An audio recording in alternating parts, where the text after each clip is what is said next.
Tamannaah Bhatia Vijay Varma dating చేస్తున్నారు. కత్రినా కైఫ్ లాగానే నటి తమన్నా భాటియా ఇప్పటికీ పరిశ్రమలో పట్టు సాధిస్తున్న యువ నటుడితో డేటింగ్ చేస్తుంది. Star couple Vijay Varma Tamannaah Bhatia dating చేయడం ద్వారా మేజర్ కపుల్ గోల్స్ ఇస్తున్నారు.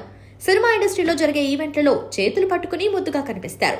లస్ట్ స్టోరీస్ 2 షూటింగ్ సమయంలో ఈ జంట డేటింగ్ చేస్తున్నట్లు తెలిసిందే. అయితే ఇది నిజం కాదు. విజయ్ ఇప్పుడు డేటింగ్ ఎలా ప్రారంభించాడో చెప్పాడు. అందరినీ మంత్రముగ్ధుల్ని చేసే మిల్కీ బ్యూటీ వారితో ఎలా ప్రేమలో పడింది, ప్రేమ ఎక్కడ మొదలైంది, మొదటి డేట్ ఎలా అయిందో చెప్పాడు. విజయ్ వర్మ ఏం చెప్పాడో తెలుసా? తమన్నా భాటియాతో విజయ్ వర్మ మొదటి డేట్ ప్రత్యేకం. నెట్ఫ్లిక్స్ ఇండియా యూట్యూబ్ ఛానల్లో మాట్లాడుతూ విజయ్ ఈ విషయాన్ని చెప్పాడు. లస్ట్ స్టోరీస్ మాకు చెప్పారు, కానీ మేము డేటింగ్ స్టార్ట్ చేసింది షూటింగ్ సమయంలో కాదు. లవ్ స్టోరీస్ 2 తర్వాత రౌండ్ పార్టీ జరిగింది, కానీ అందులోకి ఎవరూ రాలేదు. అందుకే పార్టీ పెట్టాలనుకున్నాం. ఒక రౌండ్ పార్టీ సమయంలో 4 వ్యక్తులు మాత్రమే వచ్చారు. ఆ రోజు నేను తమన్నాతో చెప్పాను, మీతో ఎక్కువగా తిరుగుతున్నట్లు అనిపిస్తోంది.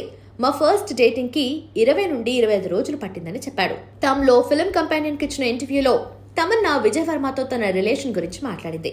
నేను చాలా శ్రద్ధ వహించే వ్యక్తులలో అతను ఒకడు. తను నా సంతోషకరమైన ప్రదేశం. సుజయ్ ఘోష్ దర్శకత్వం వహించిన Netflix original series love stories 2లో విజయ్ మరియు తమన్నా కలిసి నటించారు. న్యూ ఇయర్ సెలబ్రేషన్స్ లో వీరిద్దరూ కలిసి కనిపించడంతో ప్రేమ వార్త వైరల్ గా మారింది. వీరి రిలేషన్షిప్ పై పుకార్లు వచ్చాయి. నెలల తరబడి రూమర్స్ వచ్చినా తమన్నా ఎట్టకేలకు వారి మధ్య ప్రేమను అంగీకరించింది. జైలర్ లో తమన్నా కనిపించింది. ఈ సినిమాలో తలైవ రజనీకాంత్ తో కలిసి పనిచేశాను. అతని కావాలా పాట చాలా ప్రజాదరణ పొందింది. ఈ సినిమా కోసం అత్యధిక పారితోషికం తీసుకున్నాను. జైలర్లో రజనీకాంత్ స్క్రీన్ ను పంచుకునే అవకాశం తమన్నాకు వచ్చింది.